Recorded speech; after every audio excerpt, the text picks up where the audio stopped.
अस्सलाम वालेकुम। आज का जो हमारा जो टॉपिक है, वो हमारे पास कार्बोहाइड्रेट ही कंटिन्यू हो रहा है। ये हमारे पास इंशाल्लाह ताला इसकी सेकंड लास्ट वीडियो होगी। सबसे पहले जो हम लोग जो बात कर रहे थे कल, हम लोग थोड़ा-सा रिव्यू कर लेते हैं। हम लोगों ने जो बात की थी, वो हम लोगों ने कार्बोहाइड्रेट्स की क्लासिफिकेशन भी की थी। उसके हम लोग मोनोसैकेराइड्स के बारे में बात करते हैं कि मोनोसैकेराइड्स क्या होते हैं और उनकी जनरल कैरेक्टरिस्टिक्स या जनरल क्लासिफिकेशंस क्या होती है, ठीक है? तो हम लोग अगर कार्बन चेन की बात करें, तो उसमें हमारे पास कार्बोनिल ग्रुप जो है, वो हमारे पास फर्स्ट और सेकंड चेन पे हमेशा पाया जाता है। फर्स्ट और सेकंड कार्बन पे पाया जाता है। हमारे पास जो एल्डोज़ शुगर होता है, जो एल्डोज़ कार्बोहाइड्रेट होती है, उसमें हमेशा हमारा जो है वो फर्स्ट कार्बन पे हमारे पास हमारा एल्डिहाइड ग्रुप पाया जाता है और हमारे पास जो कीटोन में है, वो हमेशा कार्बन नंबर 2 पे पाया जाता है, ठीक है? फ्रक्टोज़ जो है वो ओनली एग्ज़ाम्पल है हमारे पास 6 कार्बन में जो कि हमारे पास नॉर्मली स्टडी की जाती है कीटोन ग्रुप में, ठीक है? और एल्डिहाइड जो है, वो एल्डिहाइड में जो है वो हमारे पास कॉमन एग्ज़ाम्पल में ज़्यादातर ग्लूकोज़ देखा जाता है, ठीक है? देन फिर हम लोग बात करें कि कार्बन चेन की, तो हम लोगों ने यही पढ़ा कि कार्बन चेन हमारे पास इस तरीके से डिफाइन होती है कि हमारे पास जो कार्बन है, इसके आसपास में जो बॉन्ड्स लगे हुए, वो हमारे पास कहलाते हैं हमारे कायरल्स, ठीक है? ये हमारे पास जो है वो इसके हमारे पास जो है वो कार्बन चेन हो जाती है। देखिए 6 कार्बन है तो हमारे पास ग्लूकोज़, और इसमें 5 कार्बन है तो हमारे पास ये अरेबिनोज़ हो जाते हैं। और भी बहुत सी क्लासिफिकेशंस इसकी आ जाती है और भी बहुत सी एग्ज़ाम्पल्स आ जाती है। लाइक ये है हमारे पास 3 कार्बन ट्रायोस अगर होगा तो हमारे पास ग्लिसरॉल एल्डिहाइड होगा। ये या फिर हमारे पास कीटोन में अगर आएगा तो डाइहाइड्रोक्सी एसीटोन आ जाएगा। 4 कार्बन टेट्रोस में हमारे पास एरिथ्रोस आ जाएगा या फिर एरिथ्रियोलोज़ आ जाएगा। 5 कार्बन पेंटोस में हमारे पास राइबोज़ आ जाएगा, फिर ज़ाइलोज़ आ जाएगा एल्डोज़ में। हमारे पास कीटोन में हमारे पास राइबोलोज या फिर ज़ाइलोलोज आ जाएगा, ठीक है? हमारे पास जो 6 कार्बन है, उसमें हमारे पास एल्डोज में ग्लूकोज, गैलेक्टोज, मैनोज आ जाएगा और कीटोन में ओनली हमारे पास फ्रक्टोज ही ज़्यादा हमारे साथ स्टडी किया जाता है। अगर हम एक हमारे प्राइमरी मोनोसैकेराइड जो है हमारे पास, वो ग्लिसरॉल्डिहाइड है। ग्लिसरॉल्डिहाइड जो है वो 3 कार्बन चेन है और इससे छोटा हमारे पास कोई मोनोमर नहीं हो सकता। हमारा जो मोनोसैकेराइड है हमारे पास एटलीस्ट 3 कार्बन एटम का होता है हमारे पास, ठीक है? 3 कार्बन चेन का होता है। हमारे पास 3 कार्बन से फर्स्ट कार्बन जो हमारे पास है, वो हमारा इसका कार्बोनिल ग्रुप आ गया। सेकंड में हमारे पास हाइड्रोक्सिल आयन आ गया और थर्ड में हमारे पास जो है वो मिथाइल अल्कोहल आ गया या फिर इसका टर्मिनल कार्बन आ गया, ठीक है? ये हमारे पास जो है वो सिंपलेस्ट मोनोसैकेराइड है या एल्डोसिस है, ठीक है? ये और ज़्यादा हाइड्रोलाइज नहीं हो सकता क्योंकि ये जो है हमारे पास स्मॉलेस्ट पॉसिबल स्ट्रक्चर है और कार्बोहाइड्रेट में जो है वो लेस देन 3 कार्बन नहीं होती, ठीक है? इसका जो जनरल फार्मूला है हमारे मोनोसैकेराइड का, हमारे पास CH2O है, CH2O है, जहाँ पर हमारे पास जो है 2 N की जगह जो है हमारे पास 3 या फिर कोई भी नंबर हमारे पास आ सकता है। ठीक है, जनरल प्रॉपर्टीज अगर हम बात करें रेफरेंस टू ग्लूकोज में, तो हमारे पास सबसे पहले आ जाता है आइसोमेरिज्म। आइसोमेरिज्म हम लोगों ने 9 मैट्रिक में भी किया था। क्या होता है कि इसमें हमारे पास जो है वो केमिकल फ़ॉर्मूला सेम होता है, लेकिन केमिकल स्ट्रक्चर इसका हमारे पास जो है वो सेम होता है। इसमें हमारे पास जो है एसिमेट्रिक कार्बन होता है। सबसे ज़्यादा इंपॉर्टेंट डिटरमिनेंट है हमारा एसिमेट्रिक कार्बन, क्यों? क्योंकि जो एसिमेट्रिक कार्बन होता है उसमें हमारे पास जो है वो 4 अलग तरीके के ग्रुप्स हमारे पास अटैच हुए हुए होते हैं एक कार्बन के साथ। जिस वजह से जो है वो हमारे पास आइसोमेरिज्म ज़्यादा अच्छी तरीके से हमारे पास जो है वो डिफाइन होता है और हमें पता चलता है, ठीक है?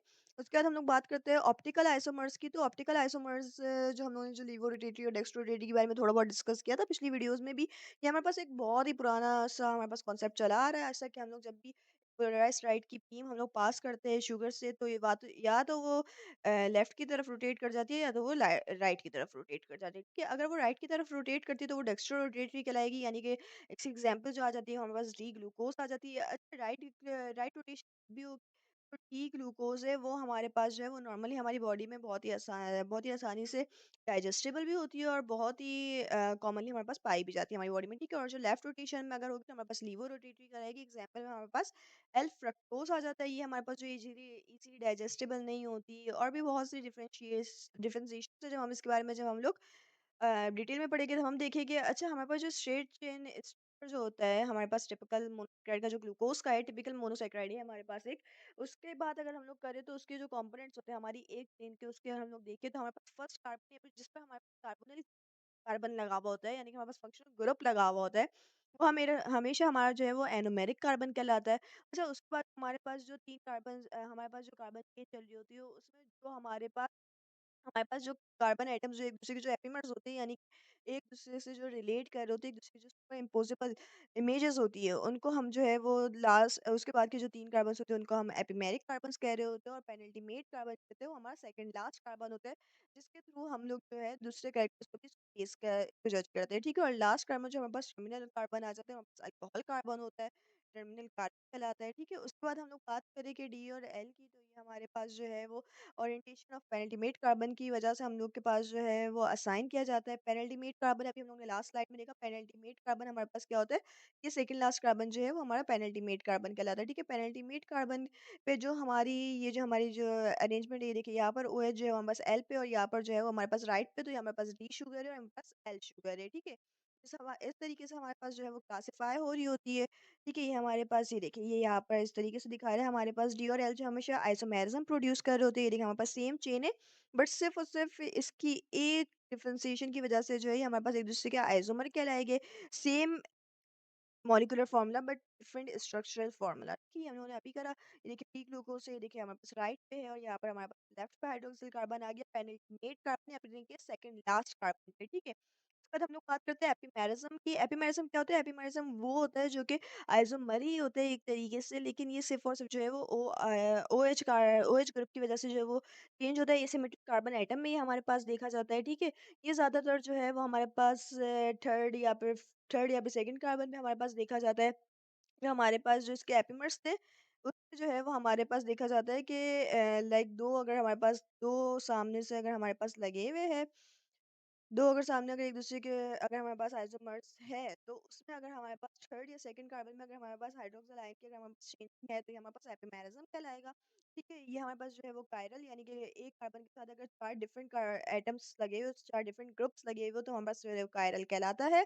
हमारे पास थर्ड या सेकंड कार्बन में अगर कोई चेंजिंग आएगी हाइड्रोक्सिल आयन की, तो हमारे पास जो एक दूसरे के एपिमर्स कहलाएंगे। और अगर हमारे पास फोर्थ कार्बन या फिर पेनल्टीमेट कार्बन में अगर हमारे पास हाइड्रोक्सिल की अगर डिफरेंशिएशन आएगी, तो वो हमारे पास डी या फिर एल में हमारे पास डिफाइन हो जाएगा। यहाँ पर जैसे कि हमारे पास ये डी ग्लूकोज है और ये हमारे पास डी गैलेक्टोज है, आप ये देख सकते हैं, ठीक है? ग्लूकोज और गैलेक्टोज हमारे पास कैसे डिफरेंशिएट हुआ, हमारे पास फॉर्मूला सेम है, बट सिर्फ और सिर्फ जो हमारे पास जो थर्ड कार्बन है उसमें जो हमारे पास फोर्थ कार्बन है उसमें जो हमारे पास ये OH हाइड्रोक्सिल आयन जो लग रहा है, उसकी डिफरेंशिएशन, उसकी डिफरेंट पोजीशन की वजह से जो है ये डी ग्लूकोज और डी गैलेक्टोज में हमारे पास चेंज हो गया, ठीक है? उसके बाद हमारे पास हमारा आ जाता है एनेंशियमर्स। एनेंशियमर्स क्या होते हैं? हमारे पास ऑप्टिकल आइसोमर्स होते हैं या फिर कायरल मॉलिक्यूल्स होते हैं जो कि non super imposable mirror images होते हैं, यानी कि ये हमारे पास मिरर में जाने के बाद ये अपनी पोजीशन जो है वो चेंज नहीं करते, ठीक है? इसमें जो है वो हमारे पास शुगर में काफ़ी सारे कायरल सेंटर्स भी पाए जाते हैं, जिसमें हमारे पास जो है वो हमारे पास जो है कार्बोनिल कार्बन से सबसे ज़्यादा जो लास्ट डिस्टेंट, यानी कि पेनल्टीमेट कार्बन जो सेकंड लास्ट चेन होगी, सेकंड लास्ट कार्बन एटम जो होगा, उसकी वजह से जो है वो हमारे पास ये डेजिग्नेट किया जाता है कि ये हमारे पास राइट है कि लेफ्ट है, ठीक है? उसके अलावा जो है वो हमारे पास इसका हम लोग अगर वो स्टिक एंड बॉल हम लोग अगर देखें, तो हमारे पास इसका बॉल एंड स्टिक मॉडल जो है उसमें भी हमारे पास इशू हो रहा है। देखिए नॉन सुपर इम्पोजिबल आ गया, ठीक है? उसके बाद हमारे पास जो है वो बहुत सी तकरीबन जो हेक्सोसेस है वो हमारे पास लिविंग ऑर्गेनिज्म में वो डी डी शुगर्स होती है, डी स्टीरियो आइसोमर्स होती है, जैसे कि पिछली भी हम लोगों ने वीडियो में कुछ बात करी कि डी है, यानी कि ये राइट साइड पे, और राइट साइड वाली हमेशा जल्दी हमारे पास रिजॉल्व हो जाती है इजीली। लेकिन कुछ सिंपल शुगर जो है हमारे पास एल फॉर्म में भी होती है, जैसे कि एल एरेबिनोस हो जाता है, ठीक है? तो हमारे पास आ जाता है रेज़ेमिक। अच्छा, रेज़ेमिक क्या होता है? रेज़ेमिक जो है वो हमारे पास ये होता है कि जब भी equal amount of dextro rotatory और रिवो रोटेटरी आइसोमर्स को जब भी हम मिक्स करेंगे, तो हमारे पास जो है रिजल्टिंग मिक्सचर में जो ऑप्टिकल एक्टिविटी कोई एक्टिव नहीं होगी। वो क्यों नहीं होगी? क्योंकि जब भी दो अपोजिट चीज़ें लेकिन सेम मिकदार में मिल जाए, तो वो हमारे पास एक दूसरे को कैंसिल कर देती है। हम लोगों ने मैथ्स में भी एक रूल पढ़ा था, ठीक है, 9 मैट्रिक में। तो इस वजह से भी जो है उस पे भी हम लोग उसको भी हम इस पे अप्लाई कर सकते हैं। ऐसा मिक्सचर जो है वो हमारे पास रेज़ेमिक मिक्सचर कहला रहा होता है, ठीक है? उसके बाद जो है वो हम लोग बात करते हैं कि मोनोसेकेराइड के डेरिवेटिव्स कौन-कौन से होते हैं। हमारे पास ऑक्सीडेटिव प्रोडक्ट होते हैं, शुगर एसिड्स कहलाते हैं, जो रिडक्शन प्रोडक्ट्स होते हैं हमारे पास शुगर अल्कोहल्स कहलाते हैं, अमाइनो शुगर्स आ जाती है, और शुगर फॉस्फेट्स आ जाते हैं। ये चारों जो है हमारे पास ड्राइव शुगर भी कहलाते हैं, यानी कि हम इनको ड्राइव करते हैं। ऑक्सीडेशन प्रोडक्ट्स क्या हो गया? हमारे पास इसमें ऑक्सीडेशन हो रही होगी, ठीक है? हमारे पास जो है वो ऑक्सीजन का मॉलिक्यूल एक दूसरे से लिंकेज कर रहा होगा, ग्लाइकोसाइडिक लिंकेज कर रहा होगा, और जो हमारा जो हाइड वाटर आयन है हमारे पास रिलीज हो रहा होगा, ठीक है? ये हमारे पास ऑक्सीडेशन प्रोडक्ट्स होते हैं, शुगर एसिड्स होते हैं। हमारे पास 3 टाइप के एसिड्स फॉर्म करते हैं sugar acids, uronic acid, aldonic acid और सैक्रिक एसिड बनाते हैं, ठीक है? ये हमारे पास किस पे डिपेंड कर रहे होते हैं कि कौन सा कार्बन हमारे पास ऑक्सीडाइज हुआ है। यूरोनिक एसिड का हमारे पास कौन सा होता है कि हमारे पास जो टर्मिनल कार्बन होता है, उसमें हमारे पास जो है वो अल्कोहल अटैच हो जाता है, और जो एल्डोनिक एसिड होता है उसमें हमारे पास हमारा जो एल्डिहाइड ग्रुप या फिर कार्बोनिल कार्बन होता है, वहाँ पर जाके हमारे पास ये अल्कोहल ग्रुप लग जाता है। और जो हमारे पास सैक्रिक एसिड है उसमें हमारे पास जो है वो carbon atom carbon carbonyl carbon और टर्मिनल कार्बन दोनों पे जो है वो हमारे पास ऑक्सीडेशन हो जाती है। तो हमारे पास जो है वो साइक्रिक एसिड फॉर्म करता है, ठीक है? उसके बाद फिर हम लोग अमाइनो शुगर की बात करें तो अमाइनो शुगर की फॉर्मेशन हमारे पास इस तरीके से होती है कि कार्बन नंबर 2 पे हमारे पास जो है वो अमाइन ग्रुप जाकर अटैच हो जाता है, हाइड्रोक्सिल आयरन को वो हमारे पास सब्स्टिट्यूट कर देता है, ठीक है? ये हमारे पास जो है वो अमाइनो शुगर कहलाती है। इसकी जो हमारे पास जो अमाइनो शुगर की जो हमारे पास कॉमन एग्जांपल्स हमारे पास है गैलेक्टोज अमाइन और ग्लूकोअमाइन, ग्लूकोज़ामाइन और गैलेक्टोज़ामाइन है हमारे पास। ठीक है, उसके बाद में हम लोग शुगर अल्कोहल्स देखते हैं, प्रोसेस हो रहा है, यानी कि इसमें जो है हमारे पास वो वाटर मॉलिक्यूल ऐड होगा तो हमारे पास रिएक्शन होगी, ठीक है? ताकि यानी कि हमारे पास जो है वो बॉन्ड टूटेगा। शुगर अल्कोहल जो है वो हमारे पास दोनों रिडक्शन से हमारे पास आता है। एल्डोसिस हो या फिर कीटोसिस हो, डाइसैकेराइड से भी बनता है। ये हमारे पास इसका जो दूसरा नाम है वो हमारे पास पॉलीओल्स है, पॉलीहाइड्रिक अल्कोहल्स है या फिर पॉली अल्कोहल्स भी कहलाते हैं, ठीक है? हमारे पास शुगर अल्कोहल की अगर हम लोग बात करें तो ये देखिए, ये हमारे पास हमारे पास ये ग्लूकोज़ का एक हमारे पास चेन है, जिसमें हमारे पास फर्स्ट कार्बोनिल एटम हमारे पास लगा हुआ था एल्डिहाइड। इसमें जब हम लोग H2 ऐड करेंगे यानी कि हम हाइड्रोजन ऐड कर देंगे तो यहाँ पर जो है वो हमारे पास एक वाटर का मॉलिक्यूल फॉर्म करेगा, जिस वज़ह से हमारे पास जो है ये मिथाइल अल्कोहल फॉर्म कर देगा और ये हमारे पास कहलाएगा हमारा सॉर्बिटॉल। ठीक है, उसके बाद फिर हम लोग शुगर फ़ॉस्फ़ेट्स की बात करते हैं। अच्छा, फ़ॉस्फ़ेट्स जो होते हैं, फ़ॉस्फ़ेट ईस्टर्स जो होते हैं हमारे शुगर के, वो हमारे पास काफ़ी सारे मोनोसैकेराइड से बनते हैं। अच्छा, इनकी बहुत ज़्यादा इम्पोर्टेंस है हमारी मेटाबॉलिक रिएक्शंस, क्योंकि जो है हमारा जो बायोलॉजिकल इम्पोर्टेंस में सबसे ज़्यादा इम्पोर्टेंट हमारा जो शुगर है, राइबोस और डीऑक्सी राइबोस, जो कि हमारे पास डीएनए में पाई जाती है या फिर आरएनए में पाई जाती है, हमारी जो है शुगर फ़ॉस्फ़ेट होती है, ठीक है? जो कि हमारे फ़ॉस्फ़ेट ईस्टर्स कहलाते हैं मोनोसैकेराइड्स के। फॉस्फेट हमारे पास जो ग्लूकोज़ के भी होते हैं, फ्रक्टोज़ के भी होते हैं, ग्लाइसरॉल्डिहाइड के भी होते हैं, जो कि हमारे पास बहुत ज़्यादा इंपॉर्टेंट इंटरमीडिएट कंपाउंड होते हैं कार्बोहाइड्रेट मेटाबॉलिज्म में। जब भी कार्बोहाइड्रेट को जब भी हमारे पास जो है वो डाइजेस्ट किया जा रहा होता है, तो उसमें जो इंटरमीडिएट कंपाउंड्स जो फॉर्म हो रहे होते हैं, उसमें बहुत ज़्यादा इंपॉर्टेंस रखता है हमारे पास फॉस्फेट्स में, ठीक है? उसके बाद हम लोग बात करते हैं कि डाइसैकेराइड्स हमारे पास उसकी दूसरी क्लासिफिकेशन आ गई हमारे कार्बोहाइड्रेट्स की। उसकी क्या है हमारे पास डाइसैकेराइड्स हमारे पास क्या होते हैं? डाइसैकेराइड्स हमारे पास 2 मॉलिक्यूल्स जब भी जॉइन होते हैं तो हमारे पास फॉर्म होते हैं। अच्छा, सक्रोज़ हमारे पास क्या होता है? सक्रोज़ जो है वो ग्लूकोज़ और फ्रक्टोज़ को हमारे पास जॉइन करके बन रहा होता है, और माल्टोज़ जो है हमारे पास ग्लूकोज़ और ग्लूकोज़ को मॉलिक्यूल को जॉइन करके बन रहा होता है, और लैक्टोज़ जो है वो हमारे पास ग्लूकोज़ और गैलेक्टोज़ की फॉर्मेशन से हमारे पास बन रहा होता है। अच्छा, डाइसैकेराइड के हमारे पास जो प्रॉपर्टीज़ आ जाती है उसमें हमारे पास माल्टोज़ की सबसे पहले देखते हैं, तो माल्टोज़ हमारे पास जो है वो स्टार्च जब डाइजेस्ट होता है अमाइलेज से, तो हमारे पास जो है वो माल्टोज़ फॉर्म करता है, और माल्टोज़ जो है हमारे पास ग्लूकोज़ में फॉर्म होता है, ठीक है? माल्टेज़ के थ्रू। अच्छा, लैक्टोज़ क्या होता है? लैक्टोज़ हमारे पास जो है मिल्क शुगर है, जो कि लैक्टेज़ से हमारे पास हाइड्रोलाइज़ होती है हमारी बॉडी में, और अगर हमारी बॉडी में अगर लैक्टेज़ की अगर कमी हो जाए तो हम लोग लैक्टोज़ इंटॉलरेंट भी हो सकते हैं, जो कि बहुत ज़्यादा एक इम्पॉर्टेंट चीज़ है, जो हमारे पास बॉर्न बेबीज़ में भी बहुत ज़्यादा पाया जाता है, अक्सर पाया जाता है, ठीक है?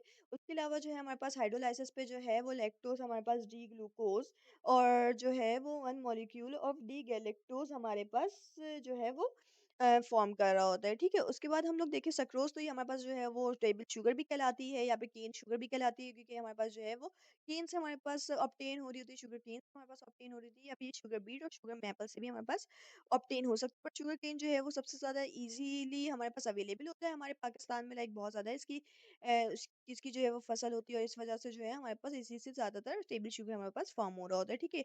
सबसे ज़्यादा सॉल्युबल और सबसे ज़्यादा स्वीट भी, और ये हाइड्रोलाइसिस पे जो है वो हमारे पास डी ग्लूकोज और डी फ्रक्टोज का एक मॉलिक्यूल दे रही होती है, ठीक है? नेक्स्ट वीडियो में जो हम लोग देखेंगे वो हम लोग ओलिगोसैकेराइड्स और पॉलीसैकेराइड्स देखेंगे इंशाल्लाह ताला। तब तक के लिए अल्लाह हाफ़िज़।